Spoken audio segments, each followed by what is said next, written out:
O sol mal havia surgido no horizonte quando a porta da delegacia foi aberta com um estrondo.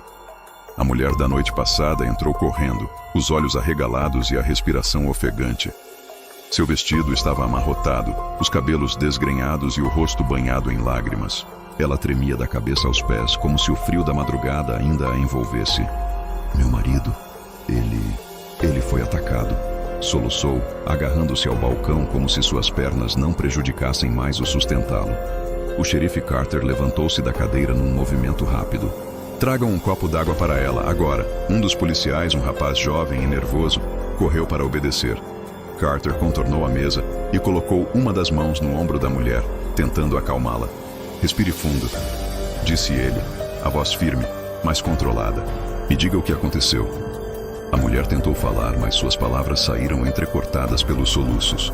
Ela aceitou o copo d'água, tomou um gole, e então, com grande esforço, começou a contar. A caminhada até em casa, os barulhos nos arbustos, a criatura, grande, peluda, forte o bastante para arrancar uma mão com facilidade, e ainda erguer uma pessoa com uma das mãos. Os olhos vermelhos que a encararam pareciam até tirar sarro de seu desespero e também pareciam estar olhando para sua alma. A forma como aquilo pegou seu marido com uma brutalidade que nenhum homem poderia ter. Os gritos que duraram apenas alguns segundos antes de serem silenciados. Ela chorava enquanto falava, como se revivesse a cena em sua mente. O silêncio da delegacia pesava como chumbo. Todos os presentes se entreolharam, inquietos. Carter esfregou o rosto, sentindo uma pressão latejante na testa. O que ela descreve não estava fazendo sentido. Não foi um ataque comum. Não foi obra de nenhum crime. Mas então, o que era? Ele não queria admitir.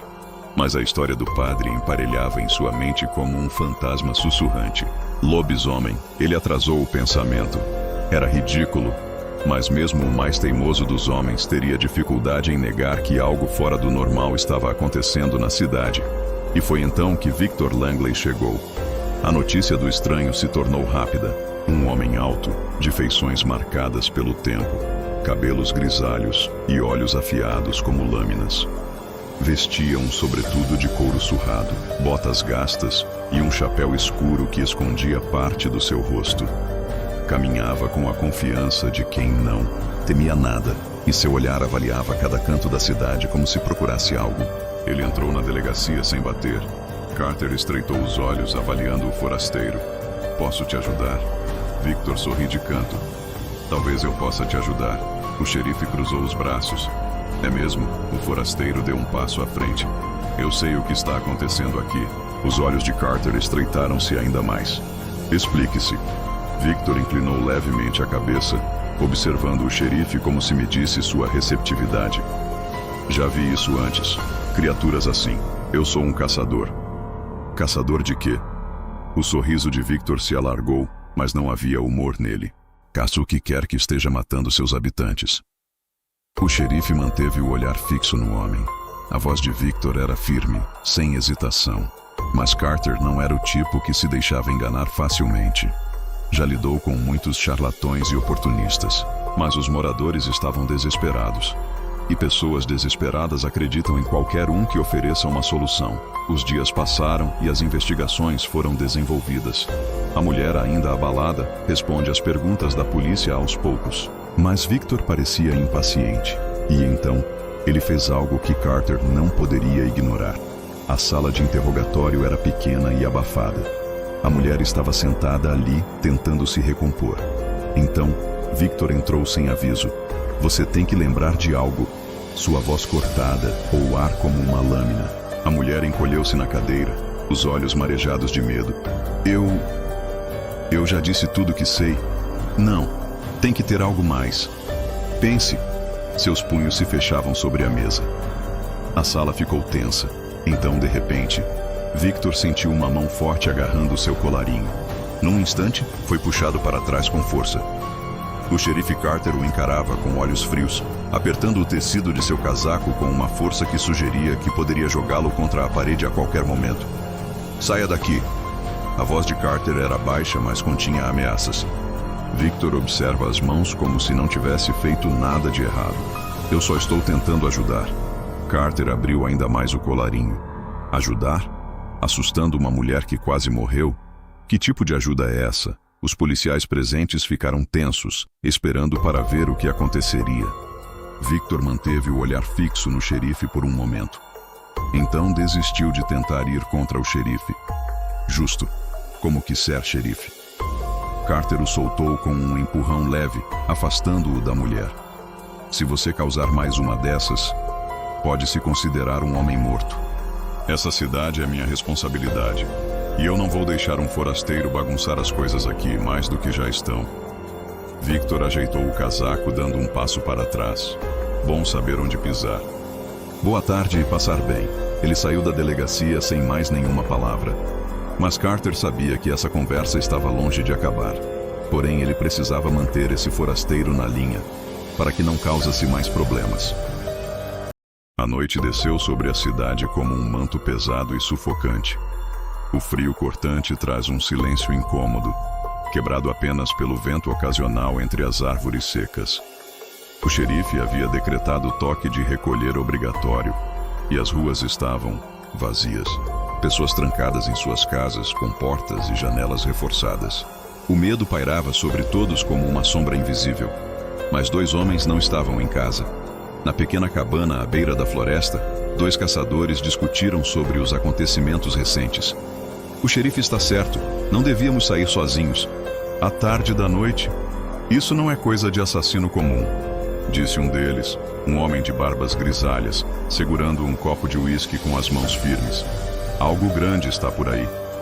Seu amigo bufou, recostando-se na cadeira com um sorriso. Cético, lorota. Aposto que é só algum maluco escondido por aí. Ou no máximo, um lobo bem grande. A gente já caçou coisa pior. O primeiro caçador franziu a testa. Você não está entendendo? Já são 4 mortos. 4! O amigo revirou os olhos. 3 desaparecidos e 2 mortes confirmadas. Não tem nenhuma prova de que não foi um urso ou... Ele não terminou a frase, porque naquele instante um som estranho ecoou do lado de fora. Passos pesados, lentos e muito altos. Os 2 homens trocaram olhares.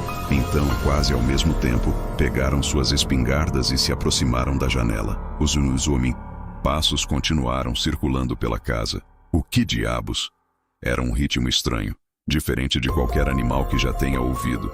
2, 1, 2, direita, esquerda, direita, esquerda. Não é um animal, murmurou o primeiro caçador, sentindo um arrepio percorrer sua espinha. Está andando em 2 pernas. O amigo engoliu em segundo. Nem urso consegue andar assim. E de qualquer jeito não tem ursos aqui há décadas. Os passos pararam. Silêncio. O coração dos 2 martelava no peito. Então, o vidro da janela explodiu em 1000 pedaços. Os 2 saltaram para trás quando algo pesado foi jogado para dentro da casa. A cabeça de um boi. O cheiro de sangue encheu o ar. O pescoço da criatura estava dilacerado, como se algo tivesse arrancado sua carne com presas gigantescas. Os 2 mal tiveram tempo de reagir. Algo entrou na cabana, lento, agachado. A luz fraca das velas revelou sua silhueta, e então ele se ergueu. Ar pareceu sair dos pulmões dos caçadores quando eles viram a coisa diante deles. Era alto, pelo menos 2,15 metros. Seu corpo musculoso estava coberto por uma pelagem negra e desgrenhada. As mãos, ou garras, eram enormes, pontiagudas, afiadas como lâminas. Mas o pior eram os olhos, olhos vermelhos, brilhantes, fome, ódio, o puro. Instinto assassino queimou tudo dentro. O amigo do caçador pediu a espingarda, as mãos tremendas. Meu Deus! Ele apertou o gatilho. O estrondo do tiro rompeu a noite. Mas o monstro não caiu. Afinal, ele não foi acertado. Ele se moveu rápido. Muito rápido. Um borrão negro atravessa o pequeno espaço da cabana. O segundo tiro nunca foi disparado. Porque as garras já estavam neles. Os gritos cortaram a noite. Primeiro um, depois outro. E então, silêncio. O monstro desapareceu na escuridão, deixando apenas o cheiro de sangue e a morte para trás. O sol mal havia despontado no horizonte quando o xerife Carter chegou à cabana. O cheiro de sangue pairava no ar, espesso e metálico. A cena dentro da casa era algo que ninguém deveria ver. Mesmo os policiais mais experientes engoliram em seco ao testemunharem o que restara dos caçadores. Havia sangue em todo lugar: paredes, chão, móveis. As marcas de garras e mordidas nos corpos indicavam que aquilo não fora apenas um ataque, mas uma carnificina. Algo se divertiu com aquilo. Perto da janela quebrada, a cabeça do boi jazia como um aviso macabro. O xerife olhou ao redor, analisando cada detalhe, e então respirou fundo antes de dar suas ordens. Fechem as casas, trancam tudo, ninguém sai à noite, reforce portas e janelas. Isso não foi obra de um urso, não foi um maldito lobo, foi algo diferente. Ninguém questionou, porque ninguém queria acreditar no que realmente poderia ser. Com as noites de lua cheia se aproximando, a tensão cresceu na cidade. Os fazendeiros começaram a agir. Armadilhas foram montadas ao redor das propriedades. Grupos de vigilância se organizaram portando espingardas carregadas e lanternas a óleo. Naquela madrugada, quando o céu escuro estava apenas iluminado pelo brilho frio da lua, gritos ecoaram da floresta. Gritos humanos. Minutos depois, um homem apareceu na cidade, mancando, segurando o próprio braço. Seu rosto estava pálido, coberto de suor, e os olhos arregalados de puro terror. No antebraço direito, uma marca de garra gigante cortava sua pele.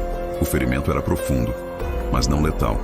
Apenas uma marca que ia deixar uma cicatriz, mas o trauma, esse jamais desapareceria. O xerife recebeu o homem na delegacia e pediu que ele sentasse em uma cadeira. Com um copo de uísque tremendo nas mãos, o homem começou a contar. Era grande, murmurou, sua voz investiu de medo. Eu estava na fazenda montando vigia quando ouvi os bois se agitando no curral. Peguei a lamparina, a espingarda e fui ver. Ele respirou fundo, tentando conter o tremor em suas mãos. E então eu vi aquilo. O xerife estreitou os olhos. Aquilo? O fazendeiro assentiu lentamente. Era um bicho, mas não era só um bicho. O xerife cruzou os braços. Seja claro, homem, o fazendeiro engoliu em segundo. Um lobo, misturado com um homem. Parecia que tinha saído do inferno. A lua cheia iluminava tudo, e eu vi claramente. Descreva. O homem respirou fundo antes de continuar. Era grande. Sua voz saiu trêmula.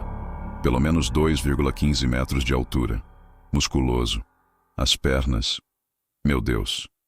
As pernas aparentemente quebradas, viradas para trás, como as de um cachorro.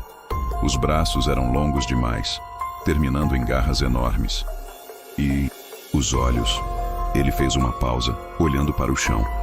Quando voltou a encarar o xerife, seus olhos estavam cheios de uma certeza terrível. Era vermelho, como brasas, como fogo. E não era só isso, seu xerife. Aquele bicho sabia o que estava fazendo. Ele tem consciência.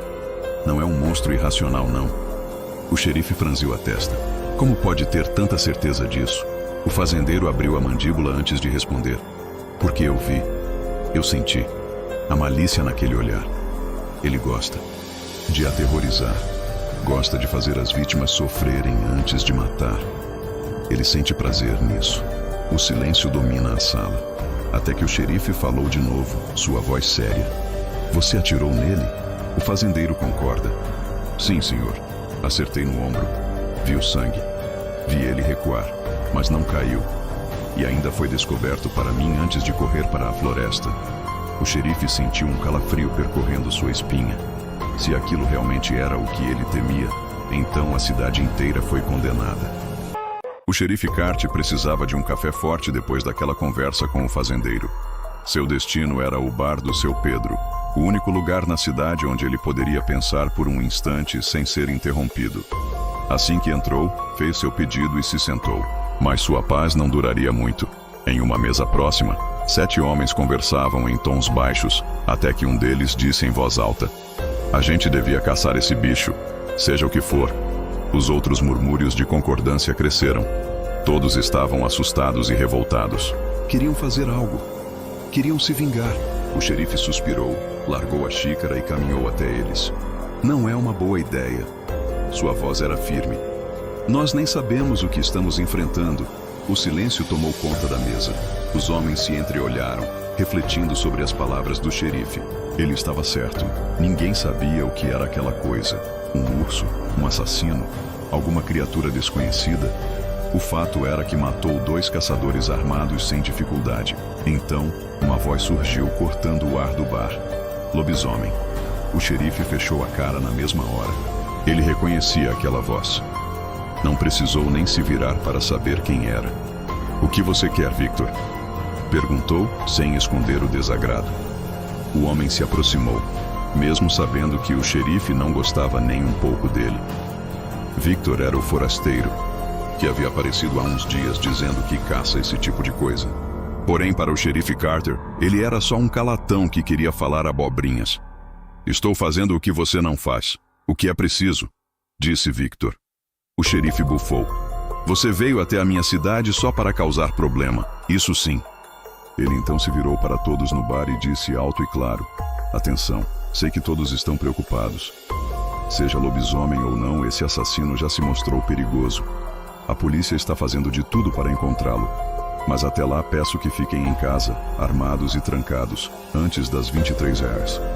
Por mais que os ataques aconteçam muito tarde da noite, é bom não abusar da sorte." Com isso, pegou seu chapéu e saiu. A maioria dos presentes absorveu o aviso. Mas não, Victor. O entre aspas caçador esperou o xerife sair e então se aproximou da mesa dos 7 homens. Seu olhar estava cheio de determinação. Ou seria teimosia? "Agora é a hora de atacar", disse ele. "O lobisomem vai atacar de novo. Precisamos pegá-lo antes." Os homens hesitaram por um momento, mas acabaram concordando. A caçada começaria naquela noite. O que nenhum deles sabia era que não voltariam mais.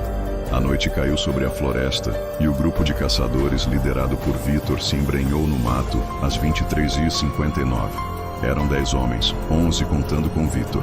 Os rifles estavam prontos, as lamparinas iluminavam o caminho e os olhos atentos varriam cada sombra. Durante 1 hora inteira, eles caminharam sem encontrar nada. Então, um uivo ecoou na escuridão. Longo, assustador, frio. O som cortou o silêncio como faca quente na manteiga. Os homens ficaram tensos, os dedos coçando no gatilho. Olhavam para todos os lados, mas só viam o breu da noite. Um deles, uns 7 passos à frente do grupo, parou por um instante. Foi sua última parada. Uma sombra enorme saltou sobre ele. Os outros giraram a tempo de ver algo monstruoso o arrastando para dentro da mata. Então veio um grito, alto, desesperado, e logo depois, o silêncio. "Merda! Ele levou o Marco!" gritou um dos homens. Sem pensar, um amigo da vítima correu atrás. 3 tiros foram ouvidos. Depois, outro grito. E então, o mesmo silêncio. 2 homens mortos. O grupo encolheu para 9. Victor cerrou os dentes. "Continuem", ordenou. Seguiram adiante, agora com medo na alma. De repente, um galho quebrou à direita. Todos giraram e dispararam sem pensar. O barulho ecoou pela floresta. O cheiro de pólvora tomou o ar. Quando os tiros cessaram, um deles se aproximou para ver o que tinham acertado. "Conseguimos", disse ele aliviado. No chão, um corpo peludo e grande jazia imóvel. Era um lobisomem, como Victor falou. Matamos a coisa. A tensão se desfez e gritos de comemoração tomaram conta do grupo. Mas Victor não comemorou. Ele observou o corpo franzindo a testa. Algo estava errado. Se fosse mesmo um lobisomem, deveria ter voltado à forma humana após a morte. Mas aquilo era só um lobo. Um lobo grande, sim, mas nada. Além disso, ele ia avisar os outros quando o grito de um dos homens foi interrompido por um fio de sangue escorrendo de sua boca. Todos olharam horrorizados. Ele baixou o olhar. Uma mão peluda e com garras atravessava seu peito. Antes que alguém pudesse reagir, outra mão agarrou sua cabeça e o puxou para a escuridão. O grupo entrou em pânico. Horas se passaram. Um por um, eles caíram. Agora, só restavam 3. Victor e mais 2. Então, o destino selou mais um. Um deles tropeçou e caiu. Torceu o pé. "Droga, me ajudem!" gritou, tentando se levantar. O segundo correu até ele, e Victor se preparou para ajudar. mas parou no meio do caminho. Na escuridão, 2 olhos vermelhos brilharam. O segundo homem mirou e disparou. O tiro ecoou na floresta, mas a fera foi rápida. Ela sumiu outra vez no escuro. Victor conseguiu ajudar o homem caído a se levantar. Mas então, a fera atacou. De novo, ela avançou com força brutal, lançando Victor e o segundo homem longe. O terceiro, o que tinha torcido o pé, não teve a mesma sorte. A criatura o agarrou e o levou para a escuridão. 2 restavam. Faltavam apenas 2 horas para o sol nascer. Eles resistiram o quanto puderam. Mas então, o lobisomem atacou novamente. Um golpe brutal acertou Victor, jogando-o a 20 passos de distância. Sua espingarda caiu longe. O lobisomem a pegou. Com um movimento seco, quebrou o gatilho. A arma agora era inútil. O último companheiro de Victor não se rendeu. Aproveitou a distração e disparou um tiro certeiro. A bala atingiu o ombro da fera. Mas, ao invés de cair, ela rugiu de fúria, mais raiva do que dor. O homem sorriu desafiador. Então você sangra, né, seu monstro? O lobisomem se virou e avançou. Ele pulou sobre o homem, esmagando seu peito no chão. Então, o agarrou pelo pescoço com apenas uma mão. Victor assistiu, congelado. A criatura olhou para ele. Seu rosto, canino e distorcido, parecia sorrir. Era um sorriso macabro, como se desafiasse Victor a tentar salvar seu amigo. Victor ficou paralisado. Seu coração disparou. Seu corpo tremeu. E então, ele correu. Fugiu. Deixou tudo para trás. O lobisomem rosnou como se dissesse, patético. A última coisa que se ouviu naquela noite foi o grito do último homem, antes do silêncio absoluto.